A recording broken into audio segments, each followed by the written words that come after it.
Good day mga ka-jumper. Tara, muli nyo akong samahang magluto. Usapang igado muna tayo. Pag sinabing igado, malamang kasama yan sa top Filipino food. At ito ang version ko sa pagluluto nito. Tara, simulan natin. Kailangan lang natin ng 3 parte ng baboy. Itong pork liver o atay, kidney o bato ng baboy, at laman kahit saang parte basta laman. Kailangan din natin ng sibuyas, bawang, siling haba, paminta, toyo, bell pepper, kalamansi, nor pork cube, tubig, at cooking oil. Kailangan din natin ng green peas at carrot. Una, painit muna tayo ng kawali at mantika. Stir fry muna natin ng mga 2 minuto itong atay ng baboy. Syempre, bakit? Kasi hindi natin siya isasabay igisa sa laman at bato ng baboy kasi madudurog siya. So stir fry muna natin, then kuha tayo ng malinis na lagayan at iset aside lang muna natin. Doon na rin tayo mag-isa sa ginamit natin sa atay. Lagay natin ng bawang,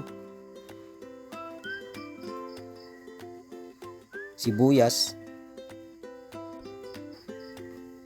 then gisay na natin yung bato at laman ng baboy. Gisayin lang natin mabuti para lumasa yung bawang at sibuyas. Then after nyan, ilagay na natin yung paminta at toyo. Ito yung time na parang nag-aadobo lang tayo. Tapos ilagay na natin yung tubig. At syempre, yung pork cube para matunaw. Pakuluan lang natin mabuti hanggang lumambot ang karne bago natin ilagay ang kalamansi kasi titigas ang karne ng baboy.